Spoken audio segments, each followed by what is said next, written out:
Welcome to the super fun game review podcast. Go Mega Ultra Between Review Show. Down.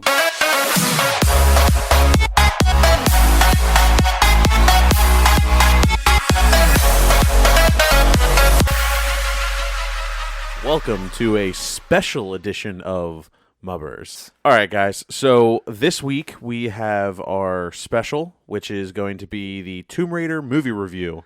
Yeah. The movie just came out on Friday, and we're getting this review up to you guys here on Sunday night. So hope you enjoy it. And, yeah. That was a good intro. That was a good, opening. Let's do it one more time. Let's do another one. Let's have multiple openings. What do you say? Another one. Another one. You mean like a, you mean another like one. a movie? I like You mean that like a one. movie? Let's do All another right, one. hold on. Let me do another one. All right, okay, ready? Go for it. I didn't see Ralph bring his bridge. Guys, welcome to the movie review of Tomb Raider. Movie review. All right, so how I kind of want to format this, and since this is going to be the first one, we'll just kind of give you a little insight as to how we're going to do this. It's kind of like you go see a movie with your friends, and then you're kind of having this like generalized discussion about the movie afterwards, just like all sitting in the car.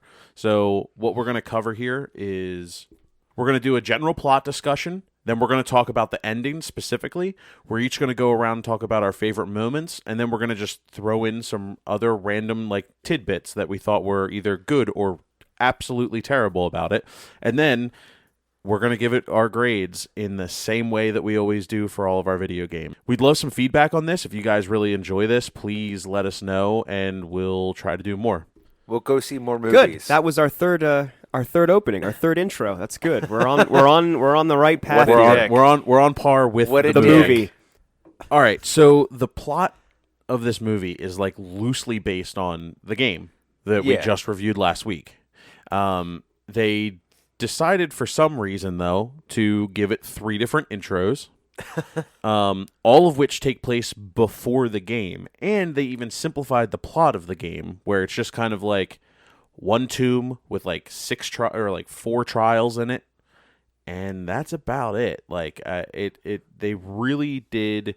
They went more into like Laura's past with her father and what she's doing before she actually goes, whereas in the game, it picks up right outside of the island. I only think they're really doing that because this isn't the first Tomb Raider movie of like Reboot, anyway, that we're going to see. There's more to follow, definitely. Oh, for sure. But, I mean, I think they did a better job opening this storyline with the game than they did in the movie. The movie just seemed to like drone on, and they're like, "Oh, here's Laura. Here's why Laura would have any sort of skill surviving in the way that she does. Yeah, she's really quick on a bike. She's agile. Oh, she has some combat training because she's at an MMA gym for no fucking reason." And by the way, like very early, just going to let you know, like we are going to totally ruin the movie. Oh, complete spoilers. That's fine. I'm a bike messenger. I don't want my family's fortune. I'm not going to sign these papers. Oh, what the fuck? I'm sorry. It's just it's terrible. That part is just completely unnecessary. So correct me if I'm wrong, but in the game, Laura is like she's studied. She wanted to go to this island, unless I'm forgetting the plot. Okay. Correct. It's not following her father's legacy to go to the island. Right. So what they did was they took like the setting of the game and said, let's make a new story and sort of throw that in. I mean, they have Himiko, they have the myth, the fact that the weather around the island is really, really rough. They sort of mention that in the movie, and then it doesn't go anywhere because Himiko is not actually this nasty spirit that's causing this. She's just a patient zero for a disease. Yeah, a patient zero. She was royalty, and we find out at the last moment that if anybody touched her, I guess that's why she had so many handmaidens to like dress her. Everybody would die. Like that just seems stupid. Yeah. But the supernatural elements that are present in the game are not represented in the movie, and that sort of doesn't work when you want to consider specifically the weather, I guess. Yes. Yeah. So you could just say, "Oh, the seas are rough here" or whatever. But as soon as the body's destroyed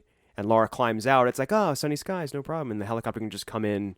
So it's like they sort of looked at the outline of the game and said, "Okay, let's just pick and choose what we want and what we like." And here's a climbing axe, let's use it. Here's a derelict bomber from World War II, let's use it. Let's have her throw on a parachute or grab onto a hook and swing around a little bit. Like it feels disconnected from the story they were trying to adapt. Unless I'm I completely agree. I think they were clearly going for having those surprise moments. Like anybody who played the game, they wanted to relate to those players somehow. So by putting in those tropes that were very significant in the game, I think it's to get oh, hey, I remember that. Or, wow, they incorporated that into the movie. I think they were going for those type of moments. You know, what's funny is as soon as she fell in the water, I just thought like she was going to hit a pipe. I was thinking the same damn thing. Well, they already kind of hit that where there was the one scene where she got the stick in the gut. Oh, yes, they did. Yeah, go ahead. The shrapnel in the kidney. And then she just pulled it out, and that's the exact same time in the game where it's like, all right, she might be a little bit of a badass. And then in the movie, that's basically one of the big kind of scenes. I agree with Harry where it's like they definitely trickled in a lot of sort of like bullet points, or they wanted to check off certain Yes. boxes that the game touched that the upon. game had, yeah. Right. Like the pickaxe where she used it against the guy and he pulled it out, or at the very end of the movie where she started using it and started rock climbing out to get out of the collapsing cave. Yeah, as soon as she kicked that ladder, I knew what was happening. The only reason she had the axe there was so that she could do her run and hook on. Exactly. Did anyone else notice that that axe didn't go anywhere near into the it was really lazy CG. Yeah. With and that's something that was relevant throughout the whole movie. There was a lot of very lazy CG in this movie. There were a lot of shots where you could tell that they were digitally altered and people were green screened and not where they're supposed to be. And it could also sort of be because we know in our minds that she's not actually falling, about to fall over a waterfall, but it did look cheap. It looked the effects shots didn't hold up. I don't know what the budget on the movie was. I don't know if it's north of $100 million. It could most likely be, but there were several instances like that where it looked like, ironically, it looked like a video game because of the poor quality of the CGI. Now, this is one thing that really irritated me. So something I learned when we were studying film back in high school. Oh, yeah, go ahead. Oh, going back. Yeah, exactly. Whenever you film something, it's because you have a purpose to it. Why put it in if it's not going to relate to the movie? It's just wasted space then. Sure. Why did we spend so much time being introduced to all these characters in the beginning of the movie, not to come back to them later? Right. She went through the friends, and I was expecting a lot of these, and I saw similar looking characters to what was represented in the game, and I was like, that is probably that person. This is probably that person. And then they just quickly did intros in a few different scenes in the beginning, and then didn't use them again the rest of the movie. Was that supposed to be Sam? What's that? Right in the beginning with at the MMA gym, was that supposed to be Sam? And, like the best friend? But I'm I completely forgot about her. But I completely forgot. I think that they're building them up because that's going to be for Tomb Raider number 2. Do we really see a second one coming out of it? I do. I don't. I do. No, I do. No, this is not going to be like a one and done reboot. I don't think it's going to get the review scores to warrant a second movie. No, Laura starts becoming the adventurer because that's not who she was. What I want to say as a bit of a rebuttal to that is you don't think it's going to be a franchise, Clark. Steve, you think it's going to be a franchise. Mm-hmm. I think what they've done is, okay, we're going to make this movie and we're going to plant these seeds. Yeah, they did have some characters for setup, but whether or not those seeds will grow into plants depends on how much green they get at the box office. Yeah, of course. So if sun, plants grow with sun and water. What did I say? How much green they get? So photosynthesis. Whenever I think photosynthesis, I think green. So the sun is the money. Yeah. Anyway. Yeah. Oh, the rain chlorophyll. is the money. Rain is the money. So horticultural Harry. Every movie that comes out, someone's trying to build a franchise. If this movie makes, $500, $600 million in the box office worldwide, they probably will make a sequel because they have the foundation to do that. They've planted those seeds. With the new Laura. Yeah. Okay. Reboot the reboot.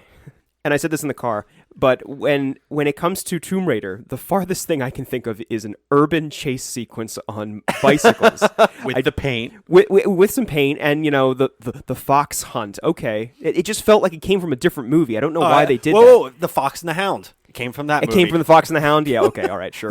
They referred to Yeah. the guy bikers as the hounds chasing the fox, Well, that's also what they do in which is a metaphor for a hot lady. and that's also what they do in Yeah. England to You hunt just found your foxes. fox. You send hounds after them. It's a very English thing. Brits. Anyway, I know, right? I know, right?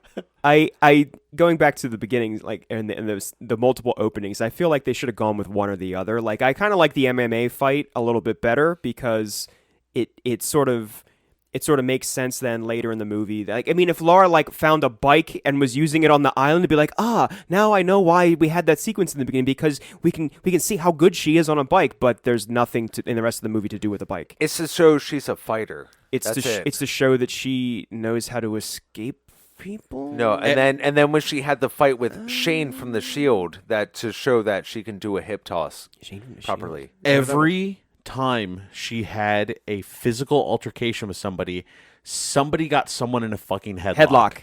Because that is what she almost got knocked unconscious with in the beginning. Right. I noticed that. And There was a that lot of headlocks. That really bothered me because a headlock is not that effective.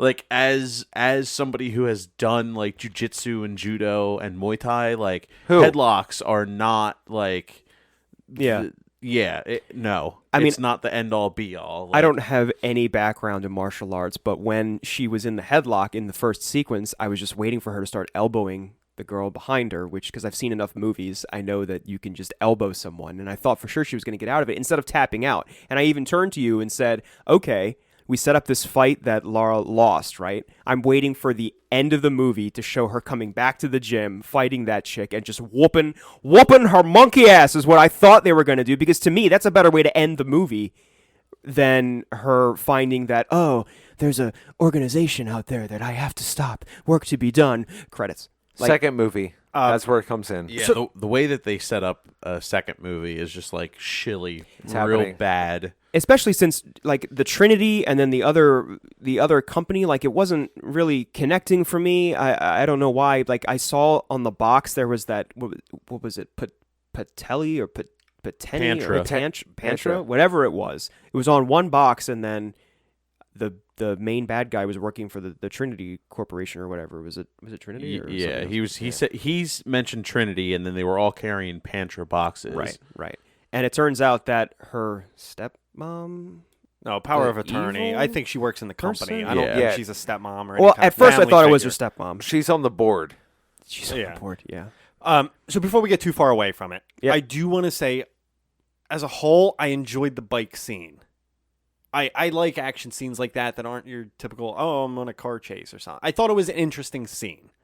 Do you think it fit in the movie though? If they would have used it later, yes. It wasn't even strong character building. It was just a cool... I thought it was just a scene that could have been used in any movie. It didn't Yeah. have any relevance Yeah. specifically to Tomb Raider. I But think- just but standalone. Now, one point I do want to make, though. Now, when you talk about in the game, there was a very powerful scene. We talked about it in the Tomb Raider episode when she kills her first person. Yes. Now, Thank you. so we have 'Cause that. you missed it. You walked out to use the bathroom and you missed the best scene in the movie, I thought. son Or of a one bitch. of the best scenes. Well, now my big issue with this part in the movie. So she has this fight. She finally figures out the headlock situation, overcomes that. And then she drowns a guy. She She fights drowned him a guy? and Yeah. she gets him in some kind of, I don't know if it was a headlock or just some kind of lock. She had him in a rear naked choke. And they were in the puddle and she drowns him basically.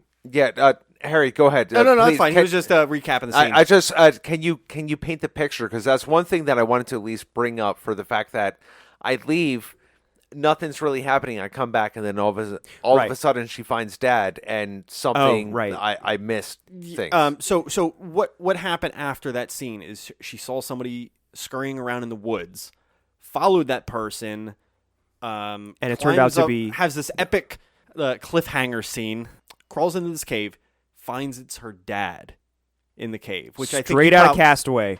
Okay.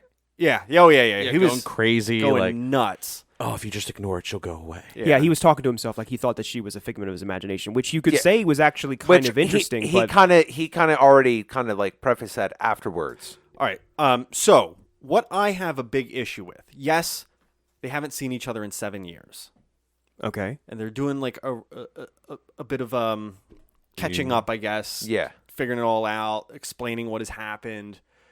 But she never has like a moment where she's like, Dad, I just killed somebody. Like it wasn't like a traumatic event for her. It was just... Well, it was portrayed that way. It's Alicia Vikander portrayed that it was, which everybody knows that this is like this turning point for her. Well, but I don't think it was portrayed that way in the movie. It was like a 30... Like, she maybe like whimpered a little bit after she looked at the guy dead. Okay. But then she immediately switched to this figure in the woods. And then they never bring it up again. Well, I wait, feel they didn't explore it. Like she's vulnerable meeting her dad, having seen him after all this, or haven't seen him after all this time. Like that's a perfect moment to like daughter-dad moment. Hey, I killed somebody. I'm having emotional problems. I completely missed the first death. And you know what? That might be just a general trope of an action movie. People die, and like making a big deal out of somebody dying is like for a drama movie. I think it's something that's almost not tolerated in an action film. They could have done it though. They could have taken the time. They could have taken a minute of the movie's runtime to explore that, and it would have been enough. Probably. Compared to some of the other stuff that they actually put in, yeah, you could actually make that a little more of a point of her character to be able to like, hey, I was riding a bike, now I killed somebody. And let's actually make something of this rather than you met Daddy. I think what I'm getting at is it was a missed opportunity to do character building. Correct. Is what You're I was right. getting at. Yeah. Also, she went from killing that one guy to, in about 10 minutes, just lacing people up with fucking arrows. Like that's how it happened in the game too. I know it was just ridiculous. She was a though. stealth master. I thought it was ridiculous. Yeah, like she's like all of a sudden like just like I went from shooting an apple in my fucking backyard to I'm this like assassin with a fucking bow and arrow. Barely shooting an apple. Barely. She hit it kind of ridiculous. Go ahead, Ralph. You go first. I'll do my point. I want to talk about the two things I had that pulled me out of the movie, and you know what I mean, right? Suspension of disbelief. When it's like you're watching it and you're good, that and then a full bladder. There's all you get. Sure. Hold on, real quick. There were 2 times during the movie that Ralph and I both looked at each other and were just like thought the exact same thing, and then we both put our hands on our faces and just rubbed our noses like just out of sheer frustration. Kisses. Ralph made like audible noises. Whoa! Specify I heard it, but there was 1 or 2 times when I had to like tap you on the shoulder. Like it was like I would agree. It was like, yeah, this is kind of fucked up. This is stupid. But you made noises. All right, so the 2 things that really pulled me out of the movie, other than the urban bike chase, because the bomber on the edge of the waterfall, I was like, oh, I actually wish I was sitting next to you because I would have like elbowed you or something because of that one puzzle that you were stuck in for like like an hour, and it was like the goddamn bomber. But she gets in it, and a small thing was that she's like trying to cut her rope that's binding her hands. Oh yeah, and it starts to fall, and she's just like, I'm just gonna keep cutting this. I'll be fine, and then decides to move or whatever. But the parachute in the bomber that she grabs and holds like cross armed, and she bear hugs it. She rips the ripcord. Not only does the parachute open, she's actually able to hang onto it and then makes a swift descent into the forest. Continuity. No way fucking off. way. No. Way off. Can I? My thought at that scene, real quick, and I'll let you finish your point. Yeah. So it went from what was it? She was crossing a bridge, fell into the river. Yep. Almost went over the waterfall. Yep. Went onto the boat. Yep. The boat started to crack. She ran across that, jumped in the boat, and then the ship? the plane. plane, The ship. The plane. started to fall. It was just one thing after another. As soon as she landed on the ground, I was like, earthquake's going to start any second. Like, it doesn't fucking stop. Well, didn't. at It the didn't. same time, I think that's a little bit of a homage to the game because that's kind of the way it happens too. You fall into the river, you're going down, you're trying to avoid spikes and everything else, and then all of a sudden, hey, here's a log. Oh, here's a plane. It's just kind of right there. So it wasn't too surprising actually playing the game. It was just bad though. Yeah, Oh it yeah, was. I'm not in gonna this. I'm not gonna say it was good, but I mean it wasn't surprising. Like in the game, the same thing happens. She's in the True. bomber and gets the parachute. Yeah, but at least in the game, she put the parachute on Yeah, her she back. puts the parachute on and She's then just falls not like out. oh, you're my friend. I'm gonna hug you. Oh, I'm gonna pull this cord, and then it still magically comes out while I'm still in the same position. Thing. The other thing was, of course, when she gets into the cave and is talking to her father, and we realize we just walked into the plot of Indiana Jones and the Last Crusade because she brought the book to the people he was trying to keep the book away from. And it was so funny when he's like, I'm so glad you burned that book and yada, yada, yada. And I'm like, wait a minute, I've heard this before. And she's like, so about the book, You messed up, AA Ron. you should have sent it to the Marx Brothers. Oh How long has it been since you guys seen The Last Crusade? No? Been a while. no. Okay, well, to me, I just, from that moment on, it was Lara Croft and The Last Crusade. Sean Connery was along for the ride for me for the rest of the movie. Yeah, and then he was along for the ride on the way home. Yeah, too. yeah, Actual in the ride car. home. Yes, that's irrelevant. Screaming obscenities. So that last point I think I really wanted to make, and it's not a very long one. So I get the bow. I get All the right, young, good point. I get the young girl and everything, but then they do the finger kiss thing in the air. That Does that, like, I don't know, sound like Katniss Everdeen all over again? No, and it's not a copy paste. No, yeah, she was a Boy Scout. I don't know what you're talking about. Oh yeah. Sorry, so different, so different. With everything else, do we really have to add that? It's weird. I do want to say that the parent cliche thing, like where they always like the father and daughter or mother and son, like they always have like this one thing to like make a connection. It makes me think of like Face Off, where John Travolta's like putting his hand all over his kid's face in a non-creepy manner at all. In some movies, it's like a trope. Like some movies have that like stupid parental connection, or they have a phrase that they say to each other, like, and yeah, like just like Calling kissing, her- he calls her kissing Sprout. your, yeah, calls Sprout. That's right, Sprout. Kissing your fingers and like putting. I thought it was dumb. I was like, yeah, okay, great, let's move on. Dumb. You're all done, Sprout? I was rambling there. Sorry. So you're just seeing like the Hunger Games is what you're getting. Not loose, but I just feel like they could have done something. Loose the arrows, loose them. It's just like with everything else, do you really have to throw in the fingers in the air kind of Okay. thing? They could have done something else. I'll admit I didn't think she was going to find her father alive on the island. No. No, I didn't either. I was actually kind of bummed when she found him. Yeah, I was like, cool. I was kind of surprised at that. Like, what are the odds? It was like too perfect of a situation. And then I was to be sup- believable. I was surprised he lived for so long. I was thinking that too. I thought for sure, like as soon as he was at the door and the villain was like, open the temple. Yeah, I thought he was just going to like pop him or whatever. Before we get too far away from it, since we're talking about the death of her father, let's talk about the ending now. All right. Let's move on to the ending. the dad dies. There's your ending, and then she lives. No, hold on. No, So they figure out that Himiko's kind of like patient zero with this like disease.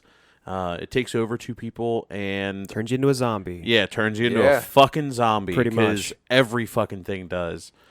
I have a lot of problems with how that movie ended.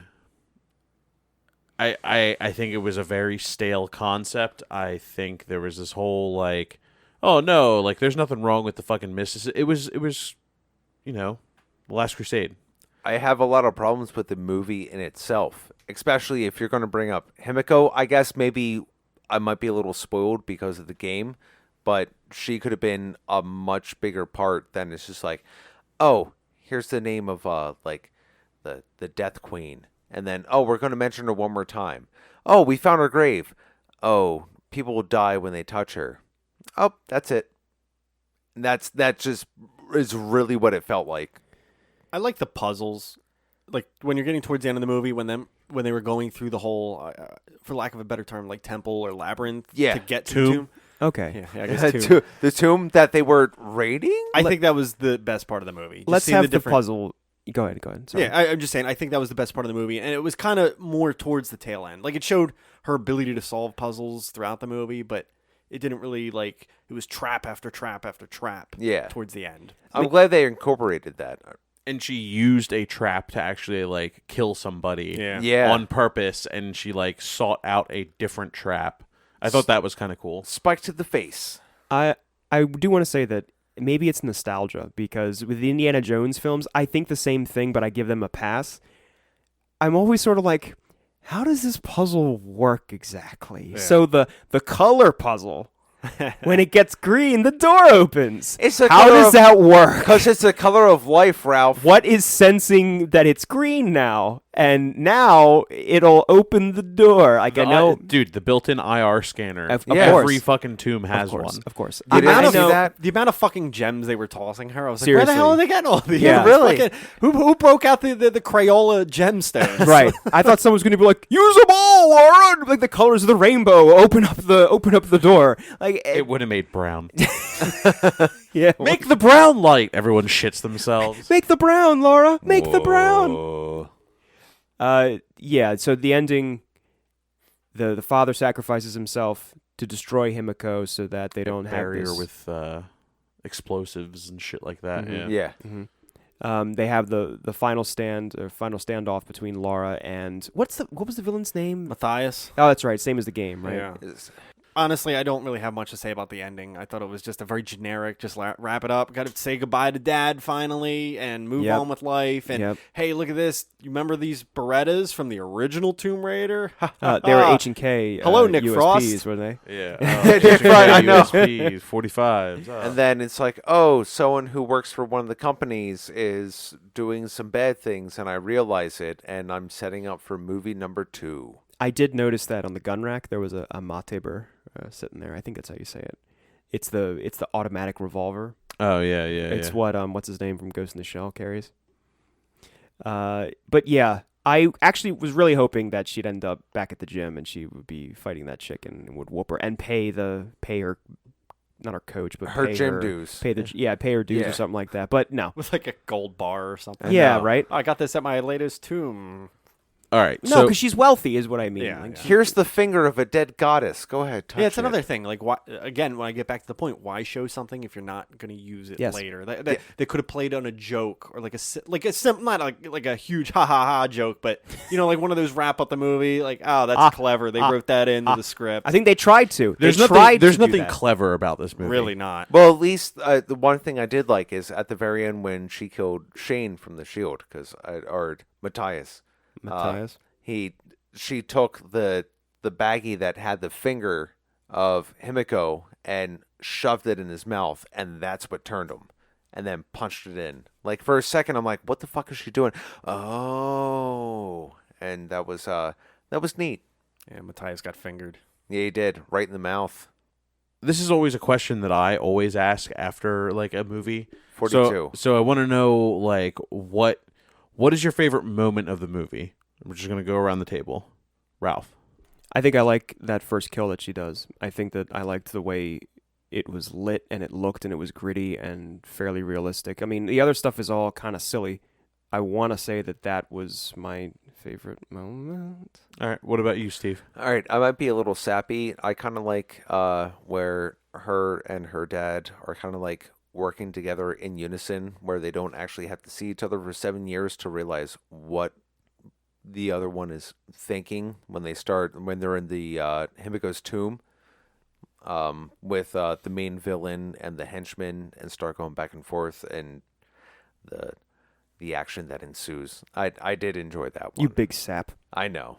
What about you, Harry? It was a very short-lived moment, but I like the moments in movies, and this doesn't apply to just specifically this, but like when they put clues together to find this bigger treasure. Like early on in the movie, she cracked the one thing with the will, found the note, and then went and I forget. She It got a said key. Is that your when she favorite went part? to the mausoleum. I think so. And then she like. So yeah, mine too. That's actually like my favorite fucking I part. like when characters put the pieces together and you're seeing the mystery unravel as if you were that person. Yeah, absolutely. And it's just like I thought it was very clever. Like the whole ruse of it. Like, oh, I'm supposed to give you this. Like, oh, we had tons of these around the house. Like, no one else would fucking get that.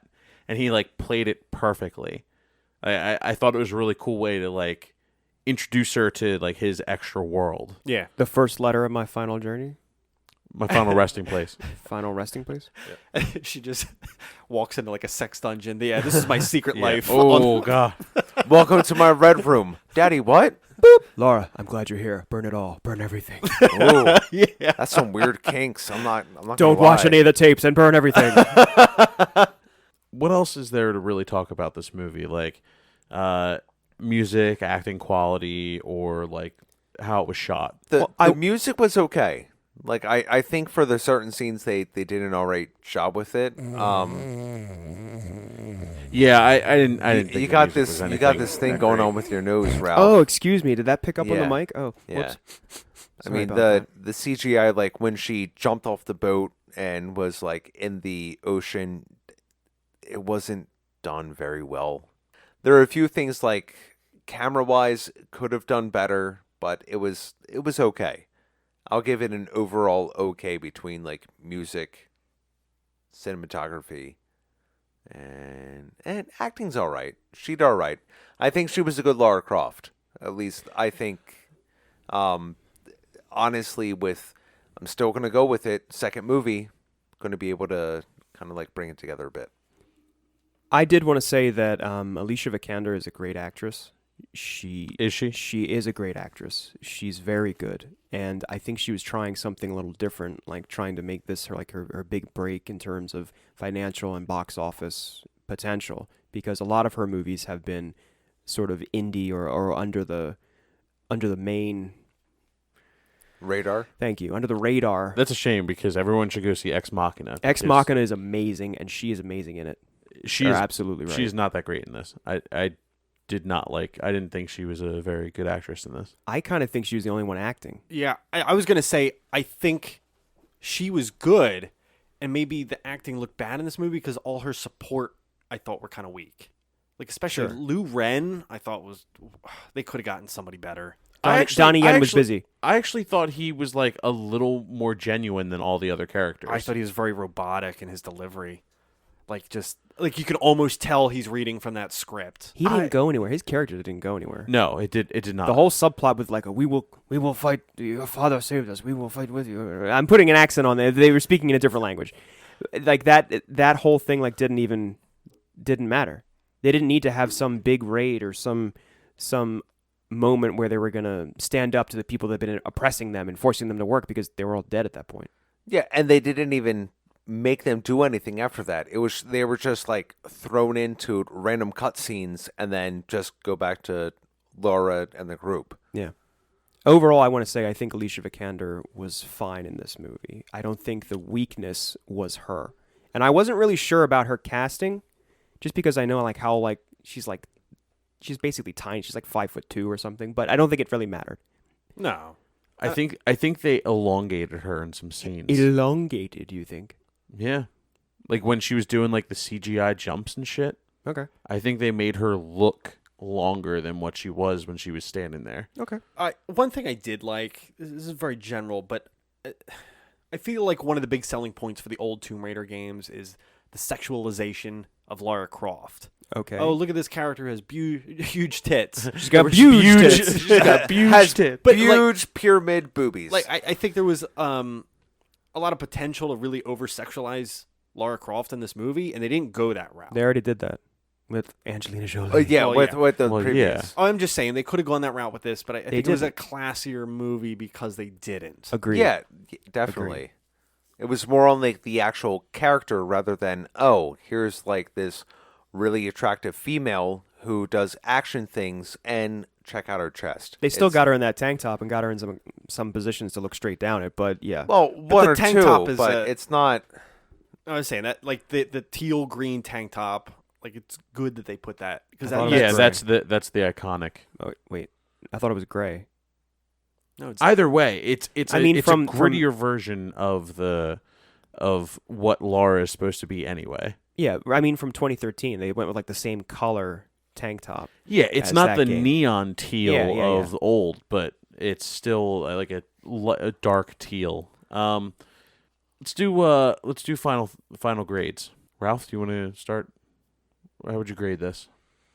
Well, I didn't get the chance to say that I thought the music was just completely boring and forgettable.